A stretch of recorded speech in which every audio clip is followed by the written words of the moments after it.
All right, what's up? So today we're making ribs, and my rib recipe has gone through a few variations over the past and present. I started making ribs probably this past summer, so that's been a fun experience, and it's pretty basic. There's a lot of waiting involved with this. It's gonna take about 5 hours. So yeah, let's get started. The first thing we're doing is wash our hands. I'm gonna get something to drink, and then we'll get started. All right. So the first thing we're doing is laying out parchment paper. This is going to allow us to not get the bench dirty, and it's going to help us keep a much cleaner workspace. Just the whole process. So just standard issue parchment paper, just laying it out. Then we're getting our ribs. Today we're using baby backs. Great cut. I just got them about 15 minutes ago. All right. First thing we're doing, lay them out, and then don't wipe. We're going to press and rip, and press.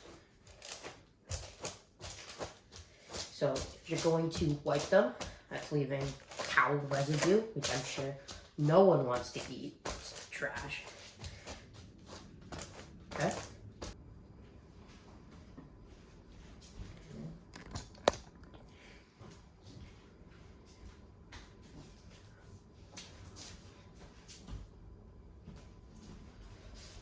So after taking the membrane off, we are going to start seasoning. Now, people use different types of binders like mustard, olive oil. What I do is some olive oil and paprika, and then I use that so it gives it color, it gives it flavor, and then I'm gonna build my spice rub off of that. So I'm gonna put cinnamon, I'm gonna put garlic powder, onion powder, salt, pepper, obviously, and you can definitely do this out of a bottle. I think it's fine to do that. Any rib rub will work. I personally just like doing it myself just because it gives me more control. I'm also gonna put brown sugar, sorry. Yeah, I think it just tastes better when I have full control and I know what I'm putting on my ribs, and it just makes it simpler because I'm getting great quality meat, so I want to show that off instead of hiding it. So after that, the ribs are on a parchment tray, so that way I can easily transport them outside. And let's go light the fire. All right, so we are up to temp, which is only about 250 degrees. So the last minute thing I'm gonna do is put my wood in. So today I'm using apple wood because I like it. You can get different types of woods. Apple wood, cherry wood are the most common, and then also you can use hickory or something else.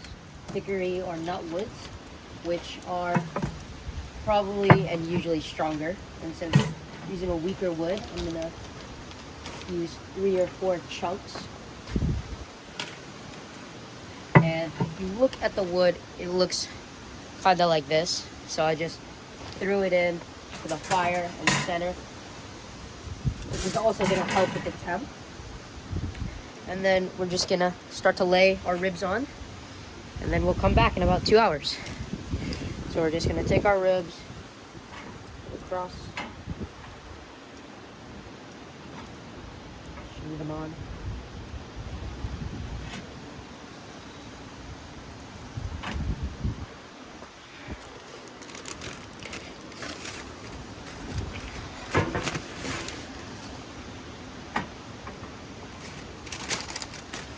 We're just gonna go ahead, close it, and we'll come back in about 2 hours, and we're gonna monitor the temperature.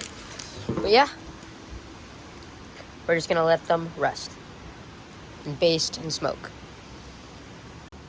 All right, so it's been about 2 hours since we put the ribs on, and I've just been monitoring every 15 minutes, just checking the temp, and we've been riding at a nice 250 for that time. So this is the first time I'm opening the lid. And after the 2 hours, we are going to wrap them in some heavy-duty tinfoil and give them some basting liquid and then put them back on for another 2 hours so that they can steam and still cook through, which is going to make them really tender as they steam, and we don't want to over smoke it, which is why we're putting it in the actual tin foil. All right, that's right. Take a rack.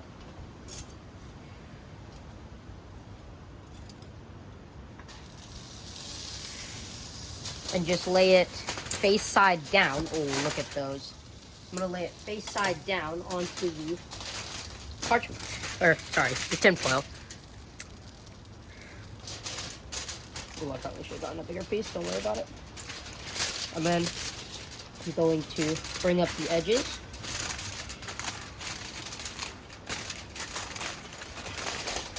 Just to start making almost kind of a boat shape. Okay. And once I've done that, I'm gonna go ahead and pour in our liquid just onto the side.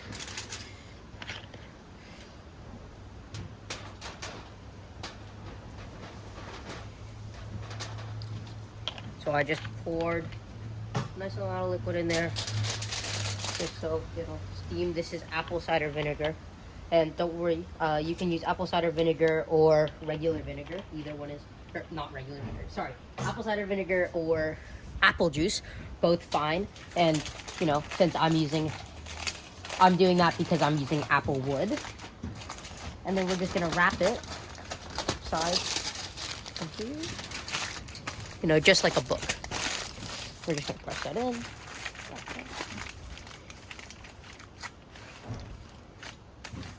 All right.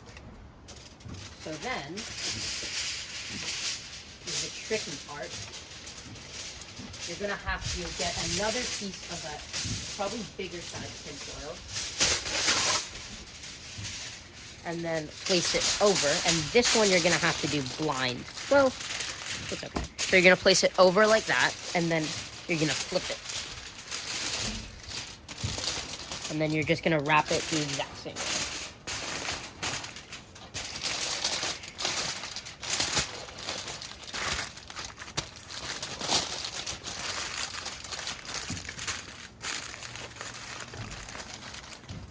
There we go. And then that goes back on. Okay, so the ribs have been smoking for another 2 hours wrapped. We just took them out. It's dark outside, so we're back inside so you guys can actually see visually. So we're gonna open them up, and then we're gonna taste one, and depending on where that stands, we're either gonna stick these back on the old oven for another hour if they're a little undercooked, and then we're gonna put some barbecue sauce, or if they are tender enough, we are going to just stick them in the old oven, broil the top, get a nice good crust on there. So yeah, let's open these things up. Look at that. Woo! See, that's what gets you 4 hours of work right there. You understand that? Oh, those are really soft. Okay, so these are super soft. So now we're gonna make the barbecue sauce that actually goes on the ribs. So I use Sweet Baby Ray's barbecue sauce because it's what they have at Costco. But I do add some things. I add not only Tabasco, because I like the little kick, but that does get muted a little bit when you are cooking it and applying heat. And then I also like to use just a little bit of brown sugar to bring some sweetness, which will help it darken and really glaze onto the rib. All right, well, to glaze the ribs, I'm just gonna take, these are just the ribs the way they were. Just paint onto it. Go back in. Just trying to create an even coat of barbecue sauce everywhere. Nice thin coat. Not overdoing it. So the meat does have flavor. We want that to show through. We also just want that crispy, nice upper edge.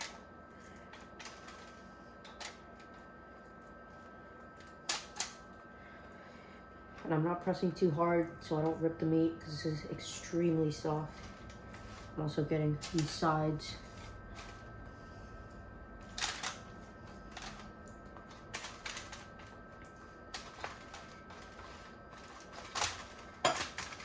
And boom, that just goes straight into the oven. Or the broiler, I should say.